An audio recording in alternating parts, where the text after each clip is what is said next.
¿Cómo estamos, iglesia? Sabes, quiero invitarte que esta mañana puedas acompañarme a la palabra del Señor y quiero que podamos leer juntos un pasaje que está en 1 Corintios 11. Vamos a leer hoy los versos del 17 al 34, pero quiero que me puedas ayudar a leerlo de esta manera.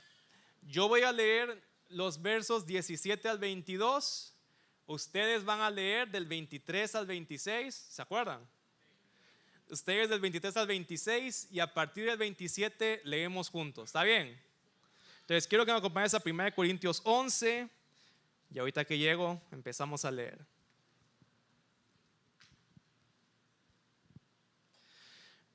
1 Corintios 11, 17 dice: pero al darles estas instrucciones no los alabo, porque no se congregan para lo bueno, sino para lo malo.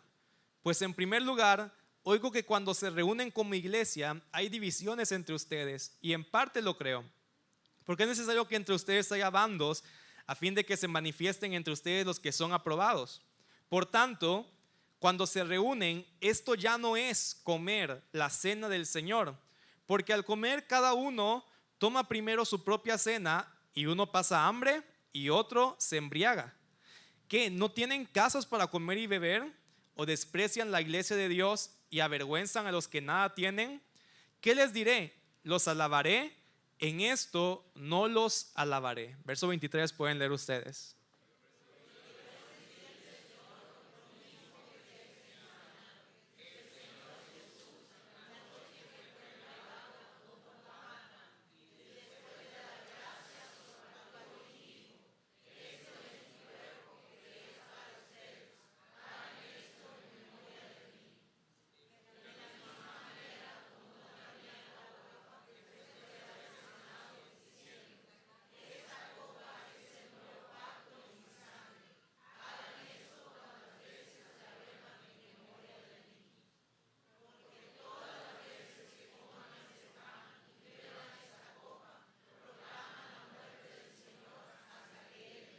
Vamos a leer a partir del 27 juntos. Dice aquí: de manera que el que coma el pan o beba la copa del Señor indignamente será culpable del cuerpo y de la sangre del Señor.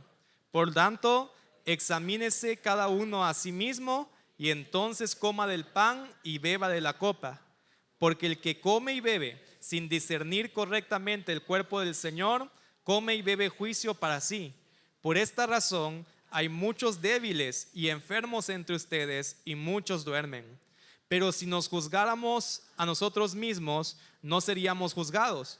Pero cuando somos juzgados, el Señor nos disciplina para que no seamos condenados con el mundo.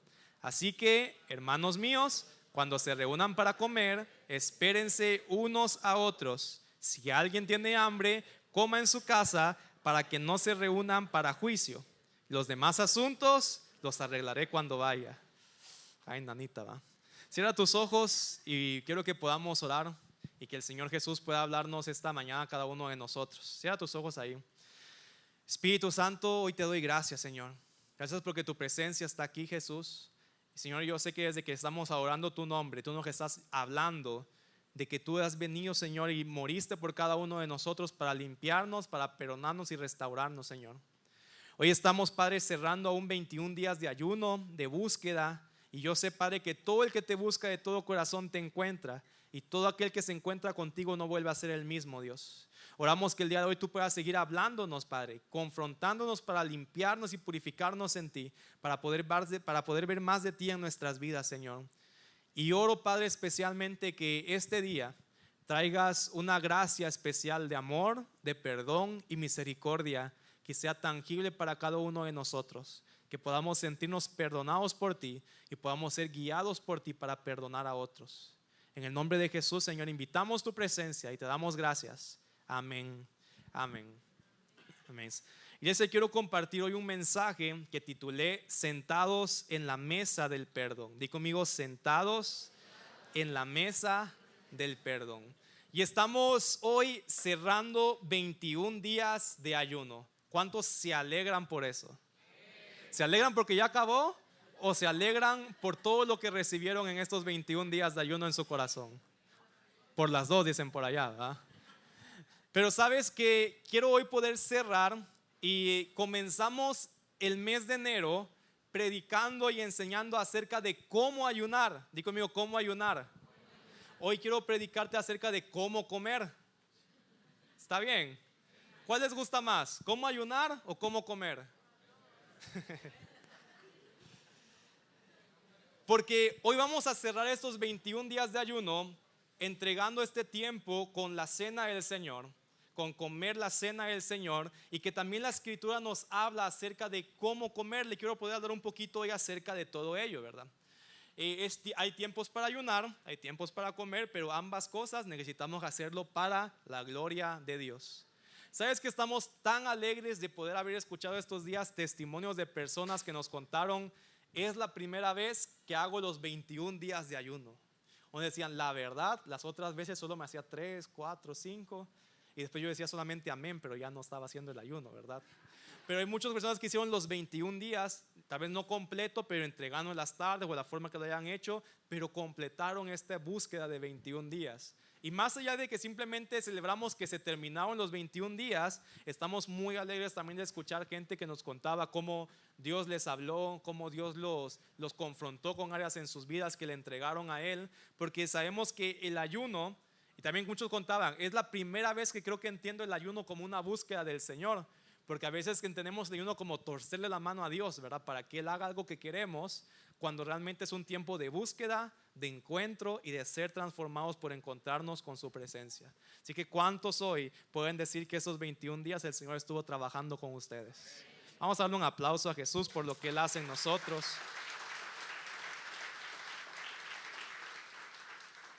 Pero hoy vamos a hablar acerca de cómo comer. Está bien. ¿Cuántos aquí tienen hermanos? Levanten su mano. La mayoría, ¿verdad? Los que no, pues son hijos únicos. Pero todos los que tienen hermanos seguramente han tenido la experiencia de pelearse con sus hermanos. Algunos tienen 40 años y se siguen peleando con los hermanos hasta el día de hoy, ¿va? 50 años y seguimos en las mismas. Pero yo tengo 2 hermanas también, menores que yo. Y de repente teníamos conflictos entre nosotros, nos peleábamos. Y hay un principio que seguramente todos experimentaron en casa, que uno no puede estar bien o en paz con los papás si está peleado con los hermanos. O sea, cuando uno es pequeño, muchos papás tienen rituales de que los hermanos se perdonen, porque no puedes estar en paz con el padre si no estás en paz con tus hermanos, ¿verdad? Mi esposa Cindy me contaba la historia que a ellos, cuando se peleaba con su hermano Ricardo, que es el que le sigue en edad, y tenían como un conflicto entre ellos, su papá les hacía que se hincaran y se abrazaban hincados, y hasta que se perdonaran de verdad tenían que estar ahí hincados, abrazados, hasta que haya perdón. ¿Y por qué? Porque nuevamente no podemos estar bien con nuestros padres si estamos mal con nuestros hermanos. Y sabes que eso es lo mismo cuando hablamos de nuestra relación con Dios. Nadie de nosotros puede estar en una relación sana con el Padre, con Jesús, con nuestro Dios, si está en malas relaciones con sus hermanos, con toda nuestra familia espiritual que es la iglesia. O sea, no solamente tus hermanos naturales, sino también todos aquellos que forman parte de la iglesia son hijos de Dios y por lo tanto somos hermanos, ¿verdad? Dile al que está junto a ti, hermano Mario, hermana María, hermano Pedro. Dile, ¿estamos bien? Y si no, al final nos reconciliamos. Pero el punto es este: uno no puede estar bien con Dios si está mal con sus hermanos. Y es una realidad de la cual somos enviados y somos confrontados. Porque sabes que aun cuando hablamos de la cena del Señor, yo creo que tal vez muchos aquí han escuchado esa frase de tomar dignamente o tomar indignamente la cena del Señor. Y muchas veces cuando se habla de eso, se invita a la iglesia como a una meditación muy personal, donde uno piensa, a ver, ¿qué pecados cometí en la semana? Tal vez algunos dicen, no, es que ayer vi pornografía, entonces estoy comiendo indignamente, pero me arrepiento, Señor. Y naturalmente como que nuestra mente, cuando es llevada a reflexionar a esta dignidad o indignidad de buscar la presencia de Dios, lo llevamos siempre a pecados personales y privados Pero pocas veces entendemos que buscar y crecer en Cristo no solamente se trata de una vida espiritual personal, íntima, individual, sino que también es igual de importante cómo está nuestra vida relacional. O sea, una persona que considera que está en santidad porque no comete pecados sexuales, pero que está hablando mal de su hermano, es igual de pecador que alguien que comete un pecado privado, individual. Pero a veces no le ponemos tanto el peso a entender este aspecto de nuestras vidas, que yo no puedo estar en una posición correcta delante del Señor si estoy en pleitos, si estoy en divisiones, si estoy hablando mal de mi hermano, si lastimé y estoy ofendido con otro. Todo esto afecta nuestra relación con Dios. No existe una santidad individual, la santidad es también relacional. No existe una espiritualidad íntima personal si no hay una santidad y una espiritualidad relacional. ¿Me explico? ¿Sabes que cuando yo estaba chico, había una señora en la iglesia en la que yo iba? No es de aquí, así que nadie esté buscando acá. Es de cuando yo era chiquito. Por eso puedo platicar de esta historia. Pero había una señora que de repente se metió en un ayuno. Y no sé cuántos días ella estaba en ayuno, ¿verdad? Buscando al Señor, ¿verdad? Y encontrándose. Y un día entra a la iglesia a una reunión y dice: por favor, no me toquen, que ando en santidad. No me toquen, que ando en santidad, ¿verdad? Y uno como niño quiere ir a ver, ¿verdad? Para robarle la santidad. Pero el punto es que esa persona en su mente, esa búsqueda personal la hacía sentir que estaba en santidad, y que por lo tanto los otros sucios, si la tocaban, le iban a robar esa santidad. Pero no entendía que esa actitud de orgullo, de superioridad, la hacía más pecadora que todos los demás. Porque no existe santidad ni espiritualidad privada si no estamos también en una santidad relacional con otros. No podemos decir que nos abstenemos de esto, de lo otro, pero al mismo tiempo somos ofensivos con nuestras palabras. Despreciamos a personas que tal vez tienen diferentes cosas que nosotros. Eso es igualmente importante para Dios. Y de hecho, cuando nos acercamos a la Escritura a entender de qué trata la palabra cuando dice que tomemos dignamente la cena del Señor, Pablo, más que estar hablando de pecados privados y personales que también son importantes y que debemos presentar delante de Dios, él nos está retando y confrontando con cómo están nuestras relaciones. Una persona que se acerca a Dios con sus relaciones rotas, hay algo que está estorbando para realmente tener comunión íntima con el Señor. Pero quiero que me acompañes a la Escritura para que lo veamos bien. Verso 17, quiero leerlo nuevamente.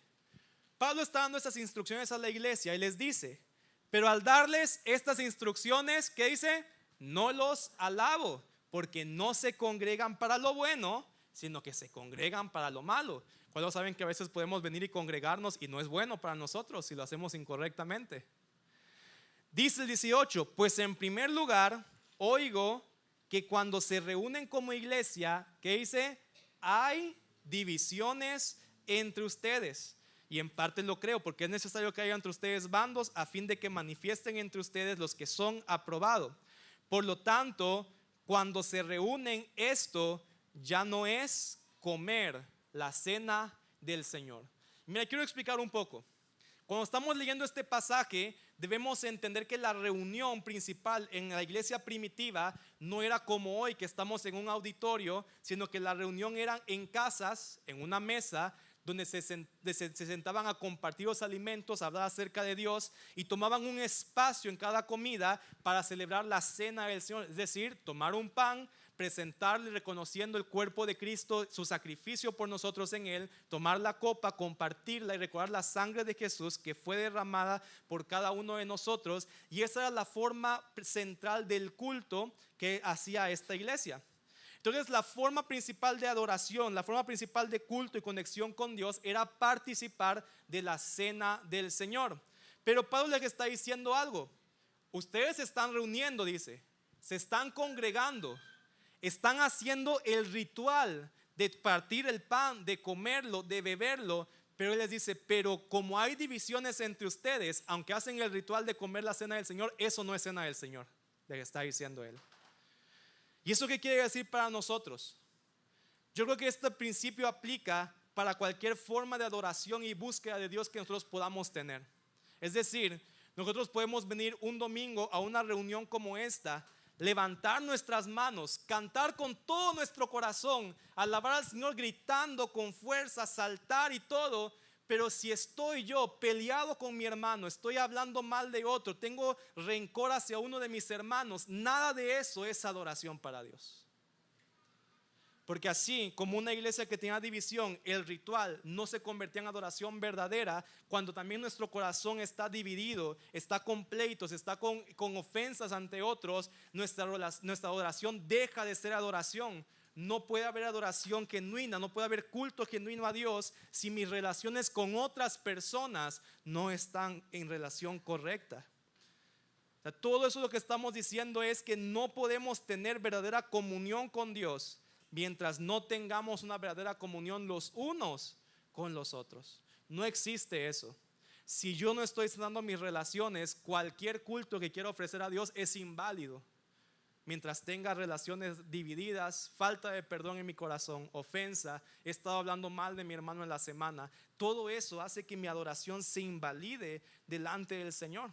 Entonces Pablo les dice: hay divisiones entre ustedes y eso está invalidando su adoración. Cuando se reúnen ya ni siquiera es bueno para ustedes. Cuando se reúnen, el rito que hacen ya no es verdaderamente la cena del Señor, porque tienen un corazón dividido. Y sabes que esto es tan profundo porque mira, el verso 21 dice: porque al comer cada uno toma primero su propia cena, y uno pasa hambre y otro se embriaga. ¿Y qué es lo que estaba pasando aquí? En los tiempos que se está escribiendo esto, había una práctica cultural común, no solamente dentro de la iglesia, más bien una práctica cultural en general en aquel entonces, de que era muy bien visto socialmente, escucha, era muy bien visto socialmente que una persona rica fuera benevolente con una persona pobre. Se veía bien socialmente.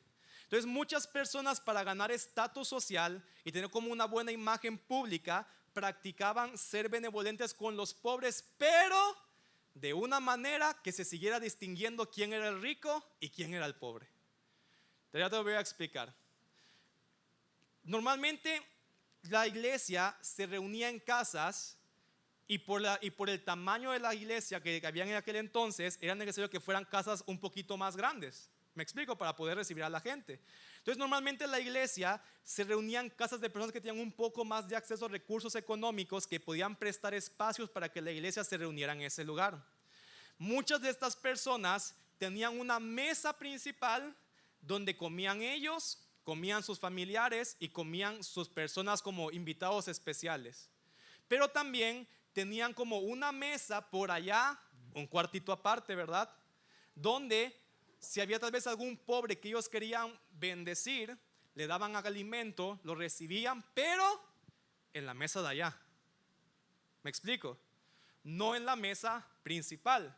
O sea, se ayudaba al pobre, pero siempre distinguiendo quién es el pobre y quién es el rico. Parece ser que lamentablemente esa misma práctica cultural de la época se empezó a desarrollar dentro de la iglesia, y es lo que Pablo está criticando en este momento. Toda la iglesia, que debía ser un solo cuerpo, toda la iglesia que debía ser una sola familia de personas sumamente diferentes, personas con estudios, personas sin estudios, de personas que tenían riquezas, de personas que estaban en pobreza, de personas judíos, de personas gentiles, todos aquellos que debían ser una sola familia llegaban a la reunión. Pero ¿qué sucedía allí? Los ricos se sentaban en la mesa principal y dejaban a los pobres por allá. Y eran la misma iglesia, eran la misma familia en Cristo, pero ellos estaban marcando una división de quienes tenían y quienes no. Y Pablo dice: y entonces los ricos llegaban y se sentaban y compartían y comían, dice, hasta de más, comían hasta embriagarse, mientras que otros que eran parte de la misma iglesia estaban en otra sala, en otra mesa, con hambre, mientras otros por acá se estaban embriagando. Y Pablo lo que está diciendo es: esto es una vergüenza para la iglesia. esto es una vergüenza para la iglesia. Di conmigo, una vergüenza. Con drama, dilo conmigo. ¿Sabes por qué es una vergüenza para la iglesia? Porque el evangelio de Cristo, y una de las formas más importantes de cómo se predicaba el evangelio, es que Cristo vino a romper barreras que los hombres poníamos unos con otros, y que en el cuerpo de Cristo se volvían una sola familia, un solo cuerpo, un grupo unido. En los tiempos de Jesús había divisiones muy claras. A Jesús lo criticaban por sentarse en la misma mesa que una prostituta, por sentarse en una misma mesa que un cobrador de impuestos, porque sentarte a comer con alguien era decir tú y yo somos iguales. Y por eso los fariseos criticaban a Jesús, porque Jesús vino a romper todas esas barreras que como hombres siempre estamos poniendo de unos con otros, unos contra otros. Y Pablo en diferentes pasajes dice que en Cristo Jesús somos uno. Ya no se trata si hay hombres y mujeres, porque ambos pueden sentarse en la misma mesa. Ya no se trata si son judíos o gentiles, porque en Cristo ambos son uno y pueden sentarse en la misma mesa. No se trata si hay ricos y pobres, porque los mismos pueden sentarse en la misma mesa. Y la iglesia debía ser un reflejo de esa reconciliación que solo es posible en Cristo Jesús. Pablo dice, si ustedes celebraran bien la cena del Señor, esa práctica sin necesidad de hablar o predicar sería una proclamación del evangelio de Cristo. ¿Por qué?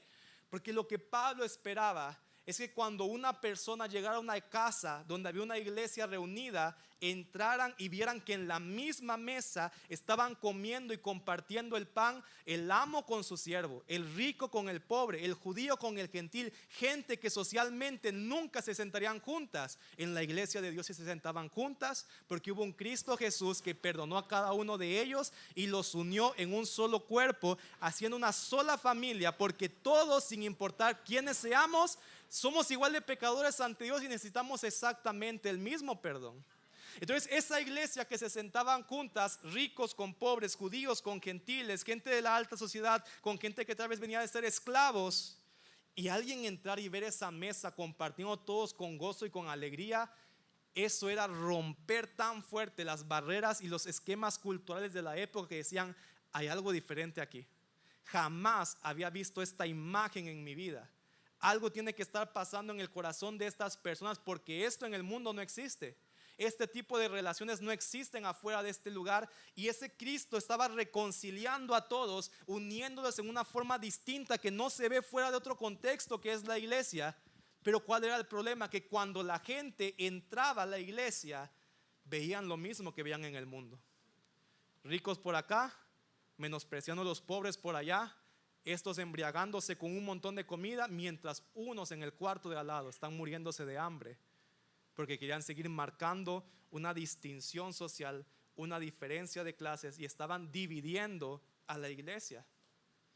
Y lo mismo puede suceder con nosotros. Gente puede venir en medio de nosotros y encontrar que somos una familia unida, que se ama, que se perdona. Pero ¿qué pasa cuando alguien viene y se encuentra que la iglesia es igualmente un lugar de chismes, de pleitos, divisiones, ofensas unos con otros, guardarse rencor el uno con el otro, me cae mal este, critico al otro por acá? Eso, Pablo dice, es una vergüenza para la iglesia. No refleja correctamente a Cristo. Y Pablo les está diciendo, mientras esa sea la actitud de la iglesia, aunque se haga el ritual de comer la cena del Señor, eso no es cena del Señor. Iglesia, aunque hagamos el ritual de levantar nuestras manos, aunque hagamos el ritual de cantar al Señor, aunque hagamos el ritual de orar, si nuestras relaciones con las personas que son parte del cuerpo de Cristo no están sanas y correctas, nada de eso es adoración para el Señor. Nada de eso es adoración para Dios. No existe una espiritualidad privada. Siempre la santidad es relacional también. Siempre la santidad nos invita a ver cómo estamos el uno con el otro. Amén. Mira lo que dice más adelante Pablo en el verso 27. Dice, de manera que el que coma del pan o beba de la copa del Señor indignamente será culpable del cuerpo y la sangre del Señor. Por lo tanto, verso 28, examínese cada uno a sí mismo, y entonces coma del pan y beba de la copa. Porque el que come y bebe sin discernir correctamente el cuerpo del Señor, que dice, come y bebe, juicio para sí. Y por esta razón hay muchos débiles y enfermos entre ustedes, y muchos duermen, que es otra palabra para decir muchos están muriendo o muchos han muerto. Quiero que veamos, para Pablo es tan profundo este acto de que la iglesia se reunía para adorar, para tener comunión con Dios, al mismo tiempo que sus relaciones estaban rotas y divididas entre ellos, que él considera que aún un suceso difícil que había en la iglesia, que había mucha gente enferma, había mucha gente muriendo, había mucha gente débil. Para Pablo la culpa o la causa de por qué estaba sucediendo eso dentro de la iglesia no era ni siquiera un ataque del diablo, era que la gente estaba queriendo participar de la comunión con Dios mientras sus relaciones estaban rotas. Y él dice, a causa de eso están provocando que haya un juicio en sí mismo que está trayendo enfermedad, que está trayendo debilidad y que está trayendo muerte en medio de ustedes. Y por eso es que constantemente la invitación de Pablo aquí es que podamos reflexionar, examinarnos a nosotros mismos y pensar si estamos comiendo indignamente o comiendo dignamente la cena del Señor. Ahora, aquí como te digo, lamentablemente a lo largo de los años, la tradición cristiana ha tomado mucho esta práctica de examinarse como algo muy privado y personal. Que dicen, bueno hermanos, ahora tomemos un tiempo para examinar cómo está nuestro corazón, ¿verdad? Entonces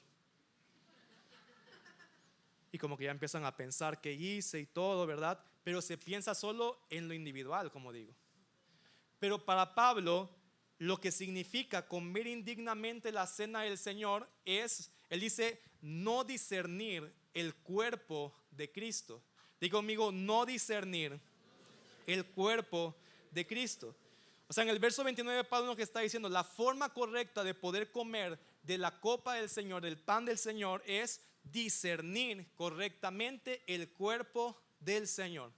Y esto significa dos cosas. O sea, ¿cómo comemos dignamente? ¿Cómo nos acercamos al Señor dignamente?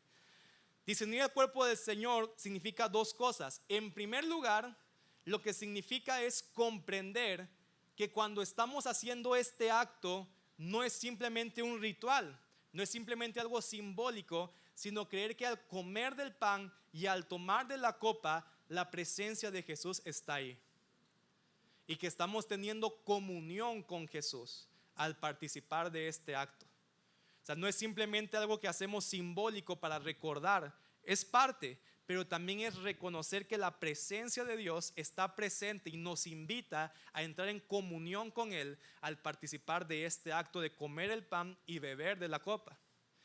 Esto es mucho más claro si estuviéramos leyendo desde el Corintios 10, porque en Corintios 10, el capítulo anterior, Pablo hace una comparación de una práctica que los corintios tenían que no estaban entendiendo realmente qué estaba pasando, porque dice que muchos de los corintios en aquel entonces estaban participando de comer en los templos paganos a otros dioses y se sentaban allí porque muchas veces las reuniones de negocios eran en esos templos, reuniones de entretenimiento. Entonces muchos que eran miembros de la iglesia llegaban, se sentaban, comían mientras que estaban haciendo ritos y adoración a otros dioses.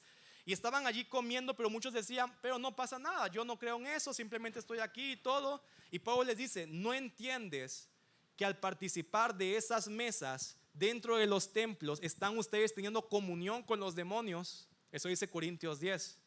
Y les dice, ¿cómo es que ustedes quieren al mismo tiempo tomar de la copa de los demonios y tomar de la copa de Cristo?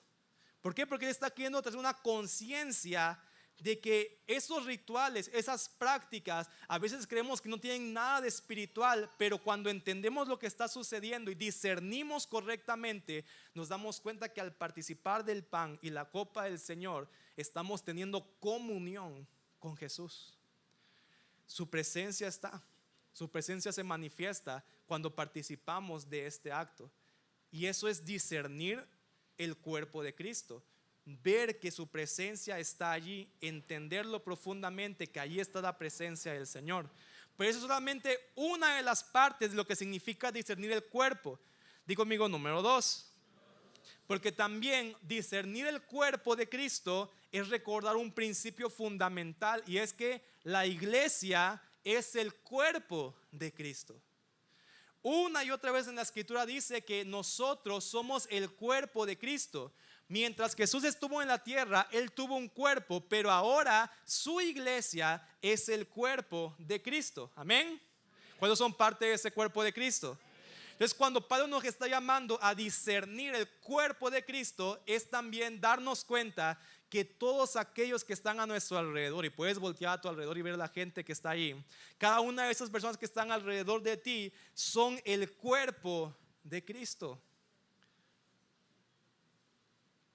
Y que por lo tanto, si yo lastimo a mi hermano que está junto a mí, estoy lastimando el cuerpo de Cristo. Si yo tengo enemistad con mi hermano, estoy enemistado con el cuerpo de Cristo. Si yo estoy en conflicto con la persona que está por allá sentada, estoy en conflicto con el cuerpo de Cristo, porque la iglesia es el cuerpo de Cristo.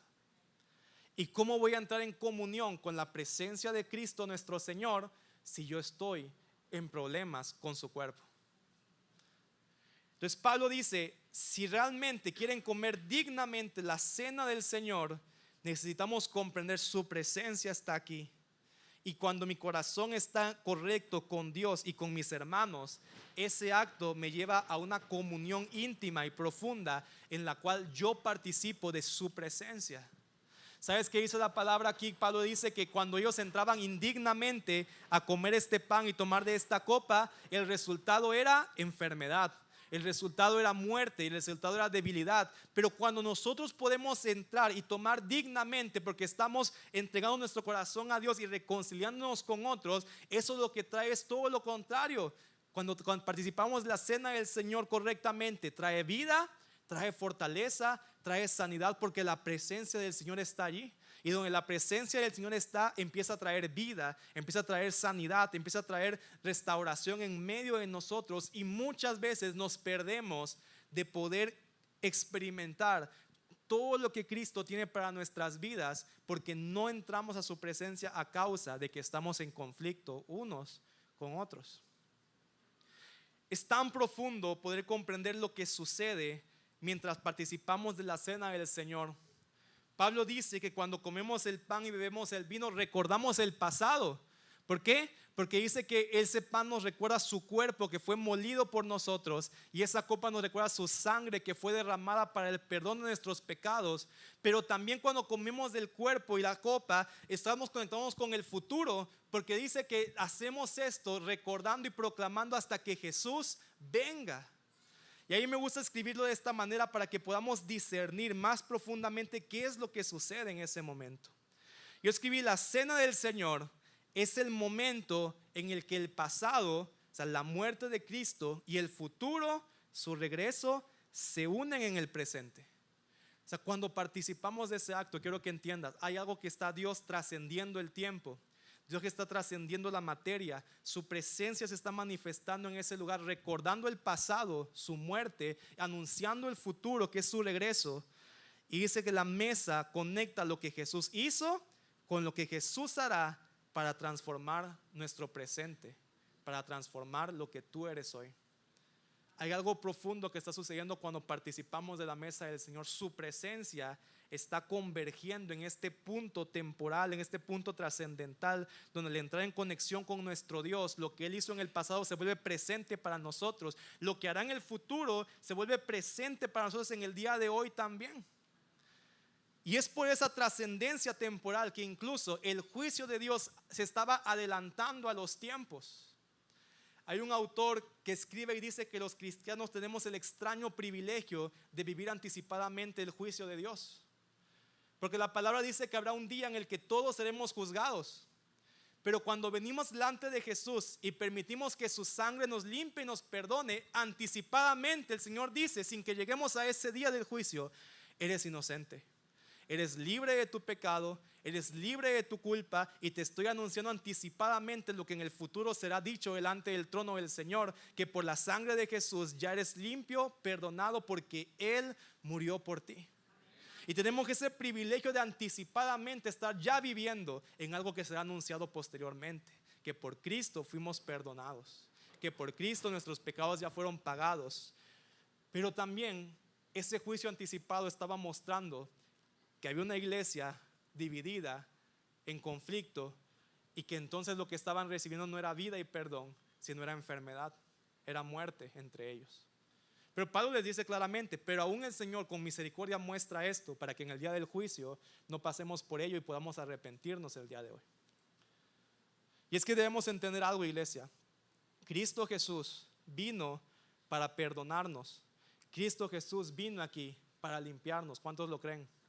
Pero también Cristo Jesús nos enseñó que si hay una sola cosa que invalida el perdón de Dios en nuestras vidas, es que nosotros no perdonemos.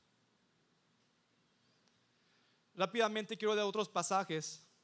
En Mateo 26:26, nuestro Señor Jesús dijo, al participar de la cena del Señor con sus discípulos, Él les dijo: mientras comían, Jesús tomó pan y habiéndolo bendecido lo partió y dándoselo a los discípulos dijo: tomen, coman, esto es mi cuerpo.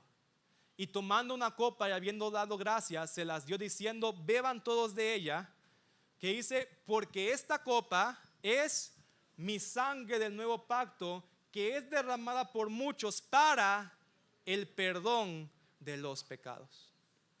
¿Sabes que cada vez que nosotros participamos de la mesa del Señor y bebemos de la copa, lo que nuestra mente debería recordar es: yo fui perdonado por Jesús. Tenía tantas faltas, tenía tantas deudas, pero Jesús me perdonó por su gracia. No porque yo lo merecía, sino por su amor, Él me perdonó. Y cada vez que vemos esa copa, nuestra mente debería estar recordando ello. O sea, cada vez que participamos de este momento, una imagen que tiene que estar en nuestra memoria es: Jesús me perdonó. Di conmigo: Jesús me perdonó. Pero mira otra cosa que Jesús dice, Mateo 6:12.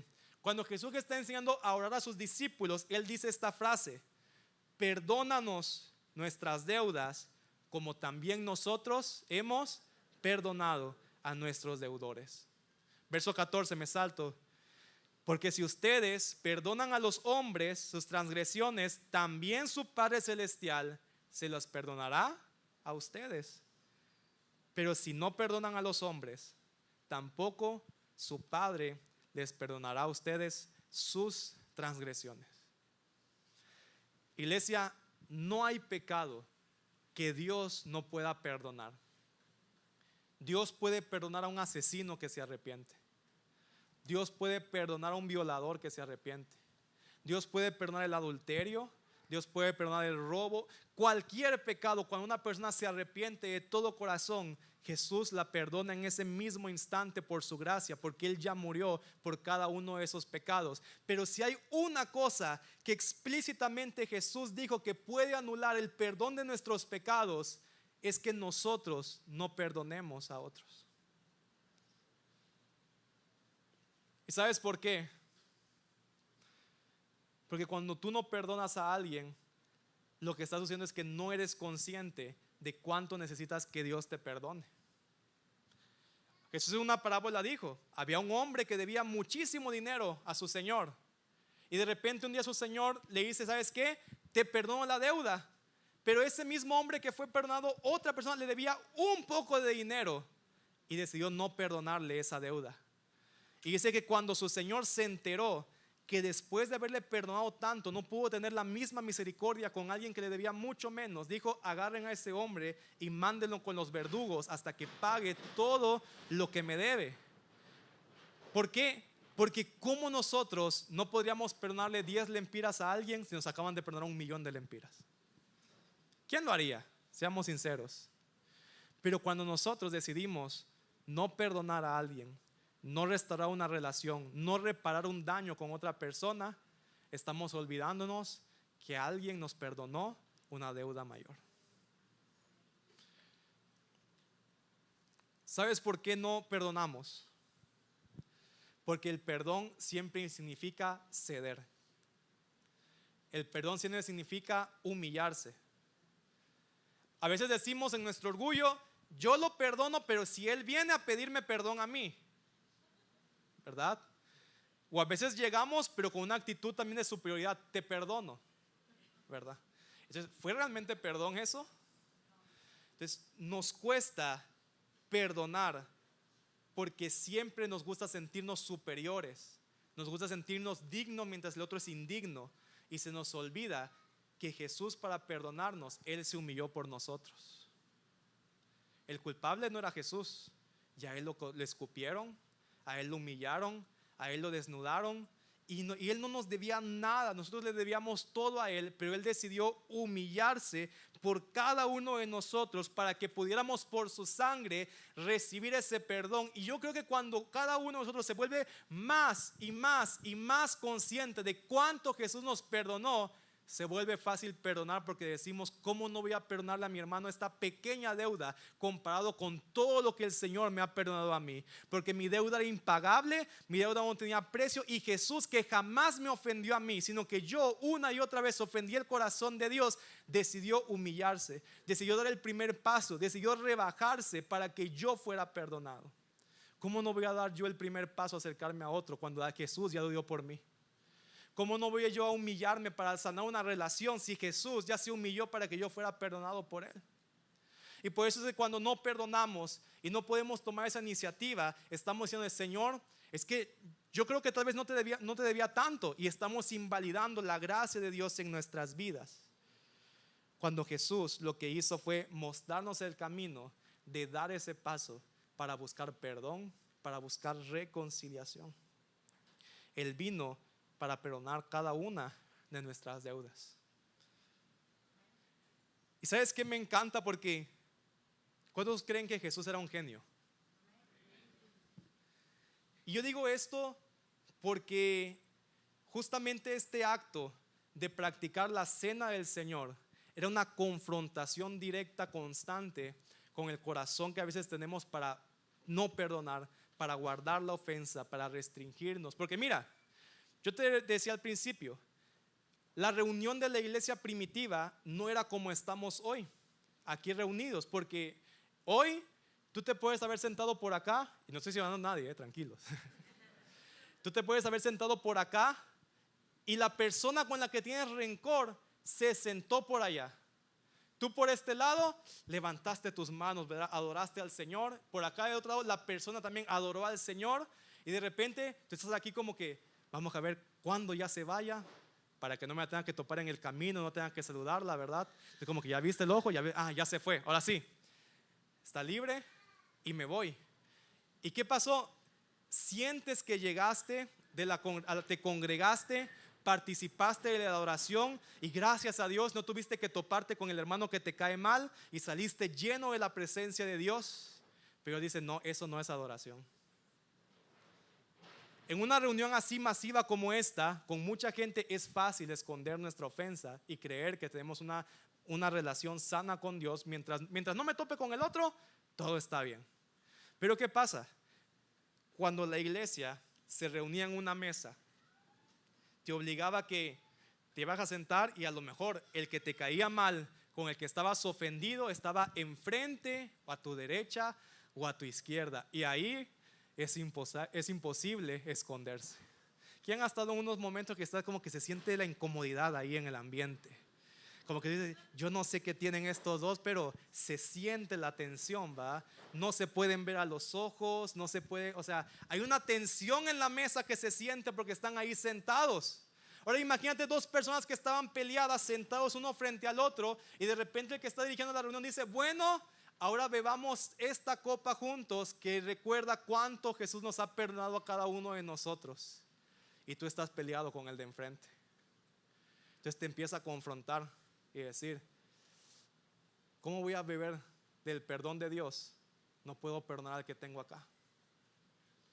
Y esa copa estaba recordando una y otra vez de que si Jesús me perdonó a mí, ¿cómo no voy a perdonar a mi hermano que tengo enfrente? No había dónde esconderse. O se confrontaba la situación y se dividían por completo, o se restauraban y mostraban que era la iglesia del Señor.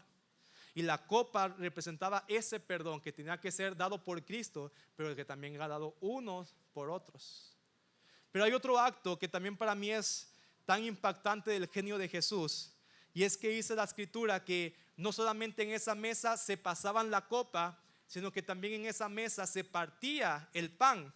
Y voy a tomar este pan que tengo aquí. Ya lo partí en la mañana un poquito, pero para no partir el otro. Porque ¿cuántos de ustedes les dieron sus elementos de la cena del Señor? Y tienen como un frasquito, va casi una pokebola ahí, el pancito y el jugo en la otra. Sí, lo tienen ahí. Pero es que está tan individualizada la cena del Señor que a veces no logramos capturar toda la esencia. Porque cuando la cena del Señor se practicaba en la iglesia primitiva, no eran varios pancitos, era un pan. Y de ese pan se repartían todos. Y tampoco eran varios vasitos, era una sola copa. Y de esa copa tomábamos todos. ¿Por qué? Nos estamos recordando, hey, somos un solo cuerpo, no varios cuerpos. Todos vivimos de la misma sangre, del mismo perdón, no es individual, somos parte de una misma familia. Ahora, y si somos sinceros, ¿a cuántos hasta les da asco tomar del vaso de alguien?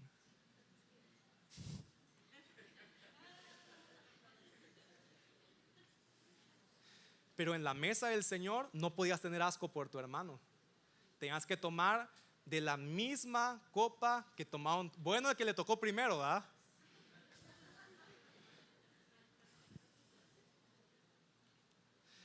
En la mañana estaba Mauri aquí con nosotros, que es un misionero argentino que está aquí en Honduras.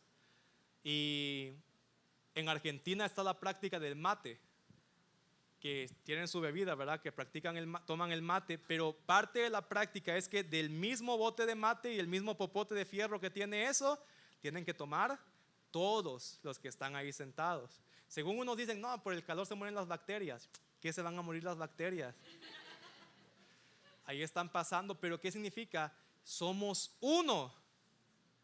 Si alguien en la mesa dice, ay no, guácala, yo no quiero tomar eso, hey, estás excluido de acá.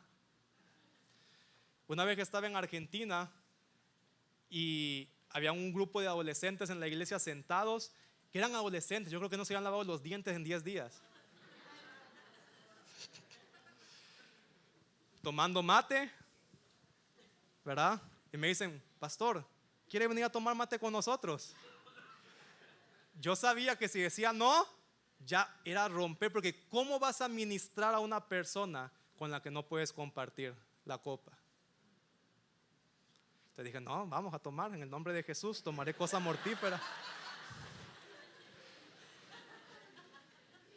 Y al participar, eso trajo unidad y después permitió poder también orar por ellos, compartir con ellos, porque ese acto nos recuerda eso. ¿Saben? ¿Saben si quieren ir subiendo alabanza? Entonces la copa nos muestra eso. Pero yo te decía y traía el pan porque el pan también representa algo sumamente importante en este acto. Y es que si leemos con atención, cada vez que se menciona la práctica de la cena del Señor, no dice que comieron el pan, sino que siempre empieza diciendo que se partió el pan. Porque eso representa algo que a veces llamamos el intercambio de la cruz. Di conmigo, el intercambio de la cruz. O sea, ¿qué significa eso, el intercambio de la cruz? Diferentes pasajes dicen que Jesús en la cruz fue maldito para que nosotros fuéramos bendecidos y recibiéramos la bendición de Abraham. Jesús se hizo pobre para que nosotros recibiéramos riqueza en él. Jesús fue declarado culpable en la cruz, aún siendo inocente, para que nosotros fuéramos declarados inocentes a pesar de nuestros pecados. Y en la cruz hay un intercambio que sucede. Jesús fue dejado por un momento solo por el Padre para que nosotros nunca tuviéramos un momento de la presencia de Dios con nosotros. Hay un intercambio en la cruz constante. Pero el pan dice y nos recuerda, y Jesús dijo, este pan es mi cuerpo, que recordemos que el cuerpo es la iglesia de Dios. Y el acto era, aquí está un pan, y el pan que hice se empezaba a partir. Y el que estaba en la mesa empezaba a agarrar un pedazo y decía, este es el cuerpo de Cristo que fue partido por ti.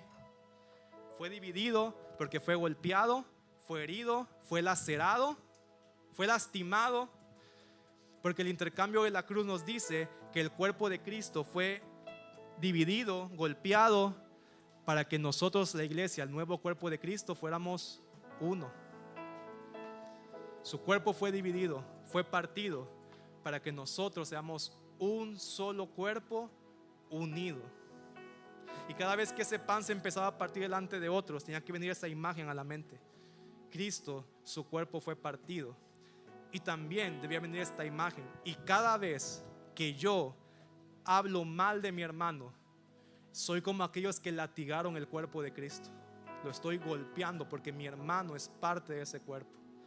Cada vez que yo hablo mal de una persona que me ofendió, estoy latigando y estoy golpeando y estoy dividiendo el cuerpo de Cristo, que se supone que ya fue dividido para que seamos uno. Pero en lugar de participar de esa unidad, estoy siendo como aquellos mismos que están golpeando. Y por eso Pablo dice: y somos por lo tanto culpables del cuerpo y la sangre de nuestro Señor Jesús. Porque en lugar de unir con mis pleitos, con mis ofensas, con mis relaciones no resueltas, estoy golpeando una vez más ese cuerpo precioso de nuestro Señor Jesús, que somos cada uno de nosotros. ¿Cómo iba a estar alguien delante de su hermano con el que tiene ofensa, y después de ver el pan y después de escuchar la copa, no darse cuenta que necesitaba entrar en una reconciliación para poder participar dignamente de la comunión con el Señor? Iglesia, la mejor proclamación, y creo que podemos poner esa frase por ahí, la mejor proclamación de que Jesús murió, resucitó y volverá, es una mesa llena de hermanos que decidieron perdonarse y amarse tal como Jesús los amó y los perdonó. Eso es lo que proclama que Jesús está verdaderamente morando en nosotros. Más que una palabra, es un lugar donde podemos encontrarnos y saber que estamos reconciliados. No hay ofensa, no estoy empleitado con mi hermano, porque en Cristo Jesús fuimos hechos uno. Y solo cuando mi corazón decide perdonar y soltar eso, es que podemos tomar dignamente la cena del Señor. Eso es lo que es tomar dignamente la cena del Señor.